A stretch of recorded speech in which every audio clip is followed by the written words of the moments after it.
Ever wondered why history's mental health rules feel like a fever dream directed by a chaotic god?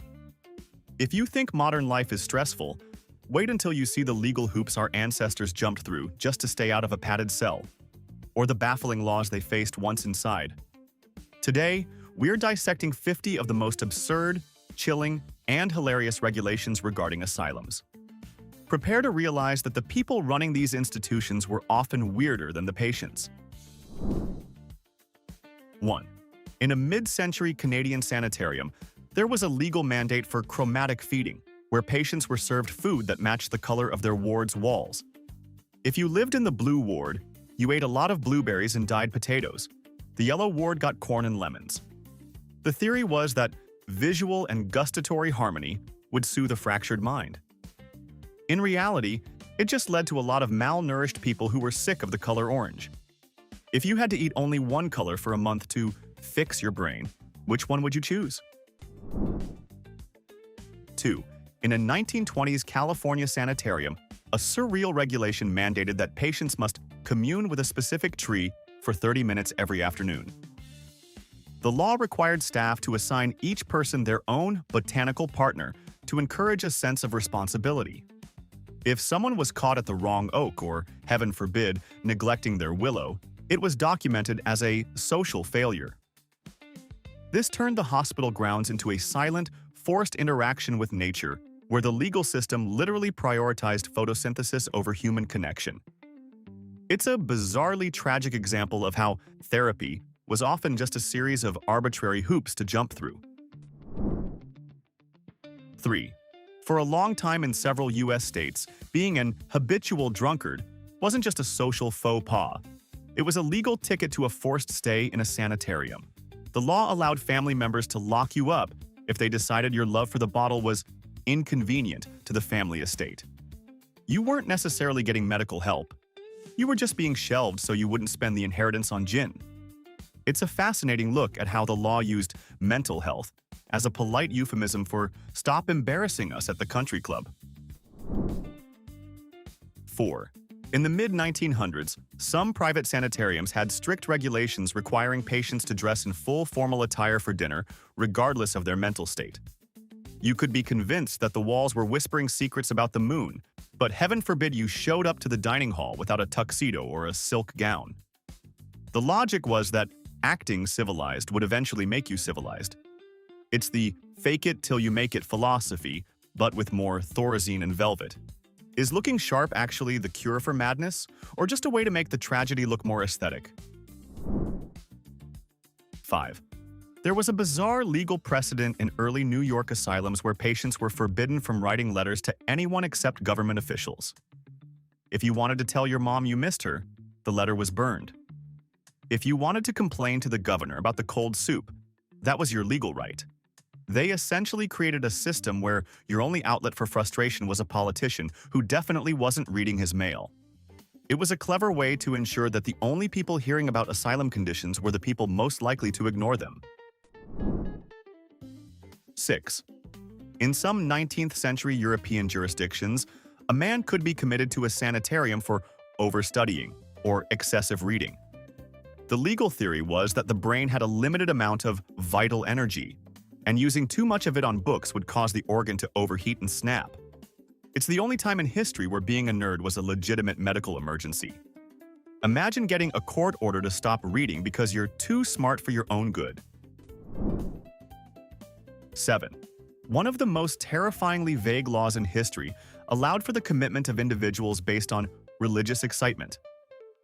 If you were a bit too enthusiastic during a Sunday sermon, or claimed to have a particularly vivid dream about an angel, a judge could sign you away to a locked ward. The law didn't define how much excitement was too much, leaving it entirely up to the local magistrate's mood.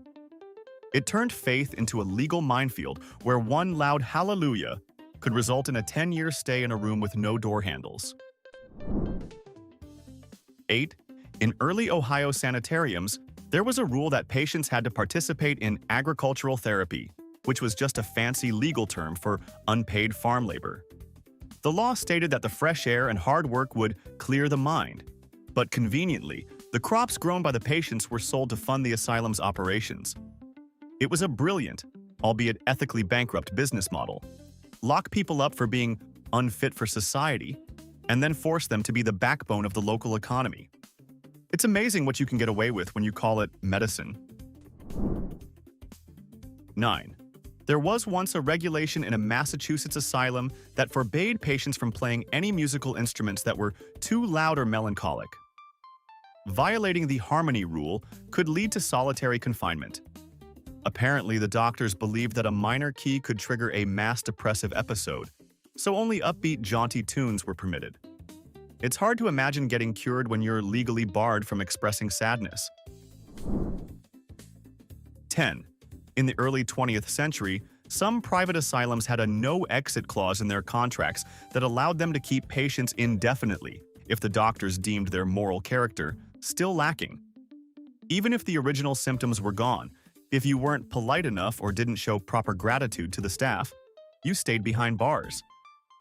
It transformed medical treatment into a bizarre charm school where your freedom depended on how well you could suck up to the head psychiatrist. It wasn't about being sane. It was about being a pleasant person.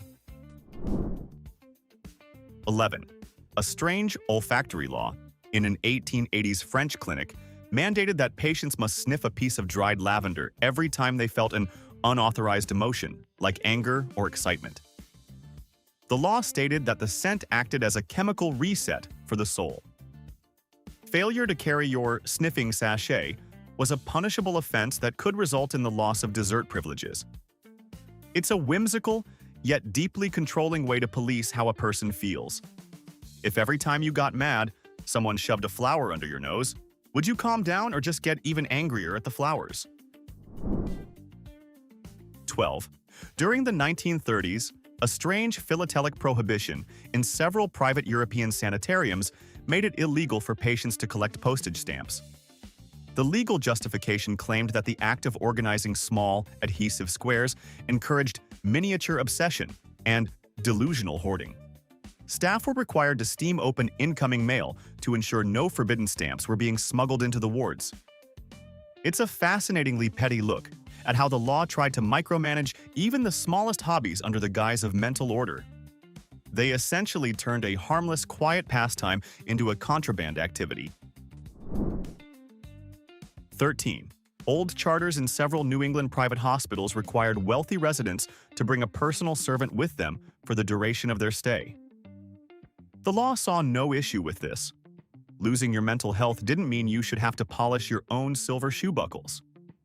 This created a surreal environment where an individual struggling with a breakdown lived alongside a perfectly healthy valet who was legally forced to reside in a locked ward simply because it was in his job description. It's a stark reminder that in the eyes of the law, social class often dictated the terms of your confinement. 14. During the mid-1800s in the U.S., vagrancy laws were frequently used to fill empty beds in state asylums. If a person had no steady job or simply looked eccentric on a street corner, they could be arrested and committed without a trial. It was a convenient way for cities to sweep the homeless off the streets without spending a dime on actual social services. On paper, they were being cured, but in reality, they were just being hidden away from the eyes of taxpayers in freezing, overcrowded cells. 15. At one facility in Kentucky, a rule forbade patients from looking at the sun for more than 5 minutes a day. Medics of the era believed excessive light would overheat the brain and trigger a fit of rage. Patients were forced to wear massive wide-brimmed hats or sit in near-total darkness even on the brightest summer days. It's particularly ironic today, knowing how vital vitamin D is for mental stability. Do you think forced darkness helps a troubled mind? Or does it just invite the shadows in? 16. In 19th century France, the law allowed an asylum to confiscate a patient's entire estate if their stay exceeded a specific time frame. This created a horrific conflict of interest. Doctors had a direct financial incentive never to discharge wealthy residents. The longer you recovered, the richer the head physician became. Your mental health literally became a form of currency, and any sign of actual progress could be conveniently ignored as long as you still had a few chateaux left to your name. 17. Some German sanitariums in the 1930s implemented a legal requirement for silence therapy. Patients were forbidden from speaking to one another for the entire day, except for one brief hour after lunch. The theory was that exchanging thoughts between unstable people would only worsen their condition. If you were caught whispering in a hallway, it was a violation of the penal code of the ward, leading to a loss of outdoor privileges. Imagine living in a place where the only voice you hear for weeks is your own. 18. California long maintained a statute where psychiatric patients were stripped of their right to vote, even if their condition was temporary and didn't affect their intellect. The law slapped a label of civil death on anyone who crossed the threshold of a mental institution. You could be a brilliant scientist struggling with a bout of depression, but the state decided your vote was worth less than a local drunk who just hadn't been caught by a doctor yet. 19. In Italian psychiatric hospitals before the Basaglia law, a regulation allowed staff to tie patients to their beds simply for the sake of the room's aesthetics. This meant that if a patient paced too much and annoyed visitors or inspectors, they could be restrained for days. It wasn't a medical treatment. It was an interior design choice intended to make the ward look calm and orderly. The law prioritized the visual comfort of the sane over the physical dignity of the suffering. 20. A bizarre regulation in an early Colorado sanitarium mandated that patients must laugh loudly for 10 minutes every morning as part of forced cheerfulness therapy. Failure to participate in the morning guffaw was seen as a symptom of stubborn melancholia and could result in extra chores. There is something deeply unsettling about a law that requires you to fake joy at gunpoint, or at least at the point of a cold water hose. If you were forced to laugh on command every day, how long before the laughter became real? 21. In the early 1900s, a bizarre law in some Arkansas jurisdictions allowed a person to be committed to an asylum for political obsession. If you spent too much time arguing about tax policy or criticizing the local mayor with unusual vigor, you could be diagnosed with a form of mania. The law didn't define what too much was, giving the ruling party a convenient legal vacuum to suck up their loudest critics. It turned the psychiatric ward into a de facto prison for those who simply cared too much about how their town was run. 22. A peculiar regulation in a late 19th century Swiss sanitarium mandated that all patients must consume exactly 3 glasses of milk a day, regardless of their digestive health. The medical theory at the time suggested that dairy was a grounding substance that could anchor a floating mind. If you were lactose intolerant, you weren't just sick. You were considered a rebellious patient who was actively fighting their own recovery. It's a strange historical moment where your bowels had to suffer for the sake of your sanity. 23. In colonial Virginia, there was a legal loophole where a person's sanity could be voted on by a jury of their neighbors. If your neighbors decided you were distracted or of unsound mind, they could have you hauled off to the public hospital in Williamsburg. This essentially turned mental health into a popularity contest. If you played your music too loud or forgot to wave at the baker, you could find yourself behind bars. Does the idea of your neighbors deciding your mental fate make you want to be a better neighbor? 24. In the early 1900s, a symmetry statute in a prominent Philadelphia asylum required all patients to use both their left and right hands equally throughout the day. If you picked up a spoon with your right hand, the law of the ward mandated you must pick up your napkin with the left. The theory was that unbalanced limb usage led to hemispheric brain rot. It turned every meal and chore into a complex, ambidextrous dance of frustration. It's a classic example of how medical rules were often just elaborate ways to keep patients too busy to think about anything else. 25. In an early 1920s Pennsylvania asylum, a strict rule forbade patients from having mirrors in their rooms. The legal justification was that self-reflection led to morbid preoccupation, which would delay a cure. Patients went months or even years without seeing their own faces, losing their sense of identity in the process. When they were finally released, many suffered from a recognition shock that actually caused the very breakdown the rule was supposed to prevent. If you couldn't see yourself for a year, who would you expect to see? 26. A regulation in an old Georgia sanitarium required patients to participate in theatricals to prove they were improving. If you couldn't memorize your lines for a community play, the doctors could legally extend your stay, citing a lack of cognitive focus. You weren't just a patient. You were a forced performer in a tragedy where the stakes were your actual freedom. It turned the path to recovery into a literal Broadway audition where break a leg was replaced with break a psyche. 27. In 19th century Belgium, there was a law that allowed families to lease their mentally ill relatives to farmers in the village of Giel. While this was actually quite progressive and humane, allowing patients to live in the community, it was strictly regulated by the state to ensure the host families didn't treat them like slaves. It's one of the few historical examples where the law actually tried to integrate the mad into society rather than hiding them behind stone walls. Why did it take so long for the rest of the world to catch on? 28. Some private sanitariums in New York during the Gilded Age had a silence at night law so strict that even coughing could be penalized. If a patient made noise after 9 p.m., they could be subjected to hydrotherapy, which was usually just a polite term for being blasted with a high-pressure cold water hose. The law prioritized the sleep of the wealthy neighbors over the physical health of the inmates. It's a chilling reminder that in the eyes of the law, silence was often equated with sanity. 29.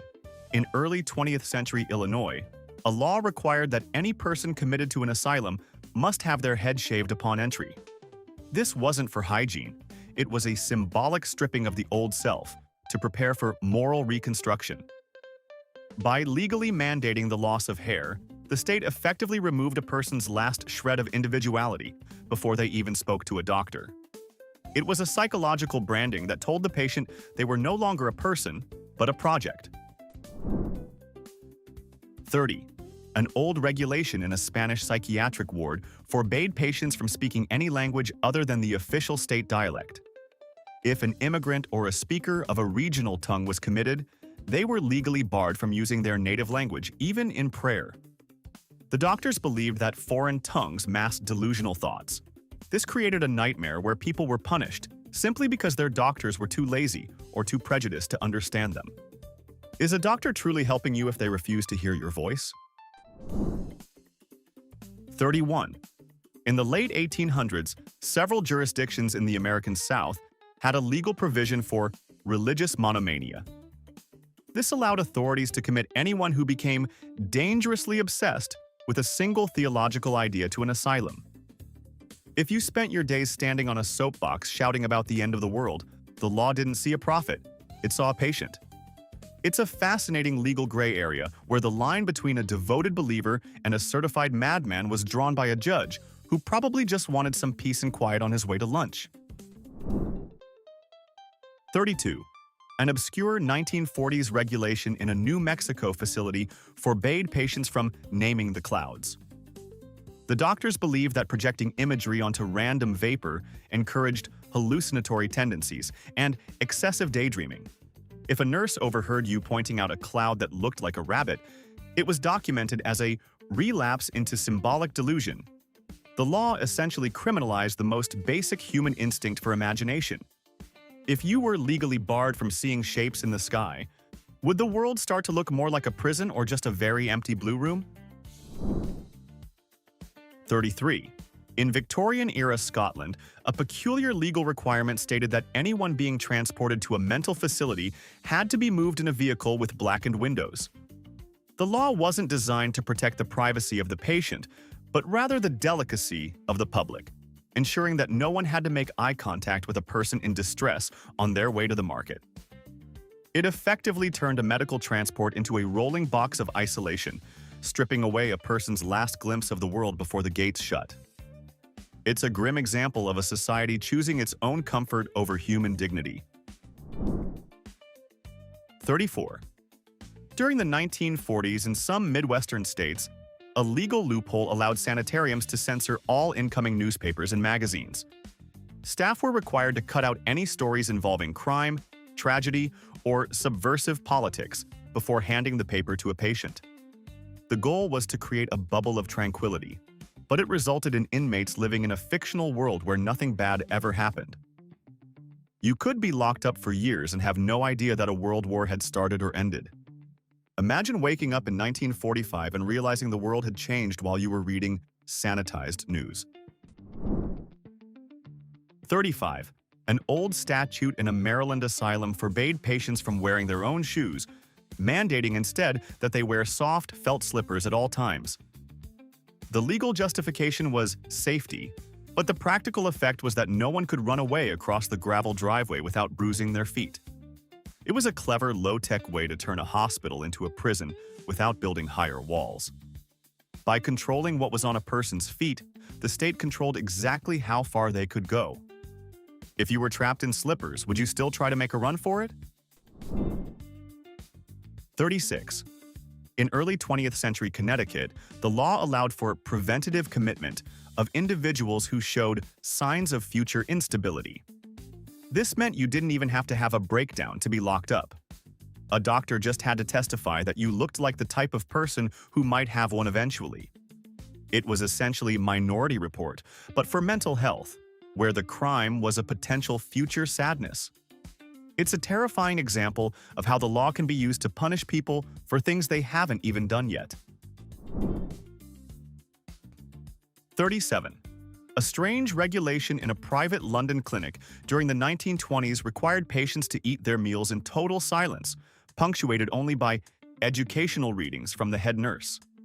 The law of the war dictated that talking while chewing distracted the blood flow from the brain to the stomach, which supposedly hindered recovery. You were forced to digest your mutton while listening to a monotone recitation of the history of the Roman Empire. It turns a simple dinner into a psychological endurance test where the only thing on the menu is boredom. 38. In 19th century Vermont, there was a legal precedent that allowed an asylum to reclaim a discharged patient if they failed to find a job within 30 days. If you couldn't immediately prove your utility to the capitalist machine, the law decided you weren't actually cured. It created a revolving door where the poor were trapped in a cycle of institutionalization simply because they couldn't find work in a depressed economy. It's a harsh look at how the law equated sanity with productivity, leaving no room for the slow process of actual healing. 39. Some early French sanitariums had a theatrical dress code law for Sunday visitors. Patients were legally required to wear their best clothes and maintain a cheerful countenance when their families arrived. If a patient looked too miserable, the hospital could be fined for poor management of the spirit. This forced inmates to perform a masquerade of health, smiling through their pain so the institution could keep its license. It's a heartbreaking reality where the law cared more about the appearance of a cure than the actual well-being of the person. 40. A bizarre regulation in an old North Carolina ward forbade patients from owning more than 3 books at a time.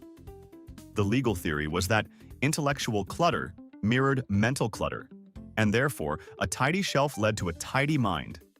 If you were caught with a 4th book, it was confiscated and burned as contraband. It turned the pursuit of knowledge into a regulated ration, where you had to choose between your favorite novel and a textbook. If you could only keep 3 books for the rest of your life, which ones would survive the fire? 41. In the late 1800s, a specialized musical mania law in certain European districts allowed for the commitment of individuals who practiced an instrument for more than 6 hours a day. The legal theory suggested that repetitive melodies could vibrate the brain out of its socket, leading to permanent neurological damage. This was particularly targeted at aspiring opera singers and violinists whose neighbors were tired of hearing the same scales. It's perhaps the only time in history where being a dedicated artist was legally classified as a public health crisis. If your neighbor practiced the tuba at 3 a.m., would you call a doctor or a lawyer? 42. In some early Victorian-era asylums, a horrifying legal loophole allowed the general public to pay a few pennies to walk through the wards as a form of entertainment. There was even a rule in London's Bedlam that visitors couldn't bring long sticks specifically to prod the residents through the bars. This wasn't medical treatment. It was a state-sanctioned dehumanization where vulnerable people were treated like exhibits for Sunday afternoon leisure. It stands as one of the darkest chapters in legal history, proving that the system often viewed patients as objects for profit rather than people in need of care. 43. In Victorian Australia, a peculiar bathhouse statute required that any patient receiving water therapy must be submerged in a tub of eels if they showed signs of excessive lethargy. The legal justification was that the mild electrical and physical stimulation of the eels would jumpstart the nervous system. While it sounds like a deleted scene from a horror movie, it was a legitimate state-sanctioned medical procedure. It's a stark reminder that before we had modern medicine, the law was perfectly fine with throwing you into a pit of slippery fish to cure your sadness. 44. In certain Victorian-era British asylums, an official rule strictly forbade patients from playing cards for money but actively encouraged them to play cricket. The management believed gambling unraveled the nerves, while cricket was a noble game that built character and discipline. This led to the creation of entire asylum cricket leagues where patients and doctors played on the same teams. The absurdity lay in the fact that a man could be deemed too mad for freedom, yet perfectly fit to wield a heavy wooden bat in front of thousands of spectators. 45. An old statute in a private Massachusetts ward required all patients to write a letter of apology to society before they could be considered for release. The law didn't care if you hadn't actually committed a crime. The act of being mentally ill was seen as a disruption of the social contract that required a formal sorry. If your letter wasn't deemed sincere enough by a board of 3 bureaucrats, you went back to your room to practice your guilt. It's a chilling example of the law demanding an apology for a biological struggle. 46. Back in 19th century Illinois, a woman could be committed to an asylum by her husband without a single shred of medical evidence or a public hearing. The law essentially viewed a wife's stubbornness or contrary opinions as symptoms of a mental breakdown. If you didn't like the way she cooked the pot roast, you could literally just swap her out for a quiet house. It's the ultimate historical gaslighting move, legally sanctioned by the state. Does this make you look at your marriage certificate a little differently, or are you just glad you weren't born in 1860? 47. A bizarre 19th century law in London allowed gentlemen of high standing to keep their hunting dogs with them in the asylum, provided the dogs were also certified as depressed. This created a legal loophole where wealthy patients would claim their hounds were suffering from canine melancholia just to have a companion. The ward ended up looking less like a hospital and more like a very sad, very expensive kennel. It's a fascinating look at how money could buy you a legal exception to the rule of isolation, as long as your dog looked sufficiently miserable. 48. In some early Midwestern U.S. jurisdictions, a law prohibited patients from mirroring the gait of their doctors.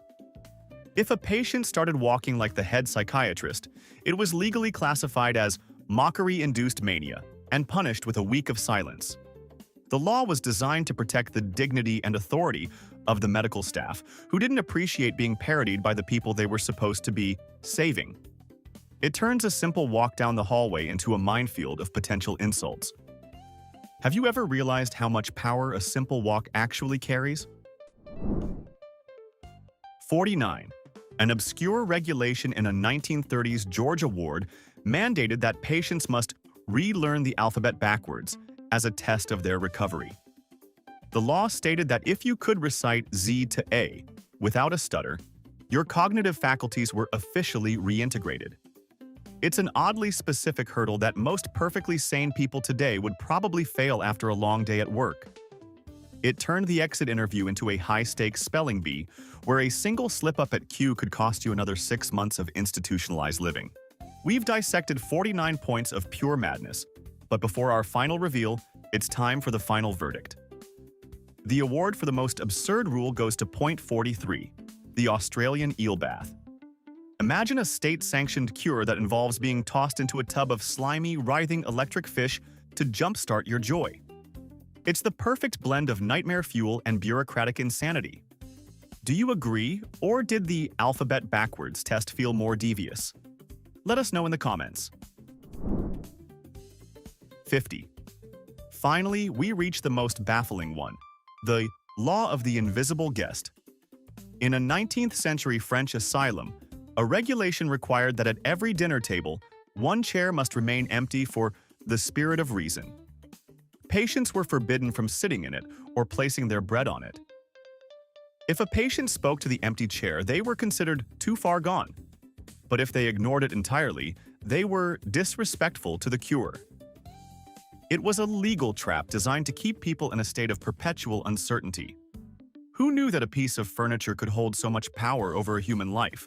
From musical mania to dinner with invisible spirits, these rules prove that the line between sanity and the law has always been incredibly thin. These historical glitches remind us that normal is usually just whatever the person with the keys says it is. If you were in charge of a sanitarium today, what one rule would you implement to keep everyone sane? If you found this deep dive into the world's strangest archives fascinating, hit that like button and subscribe. See you in the next story.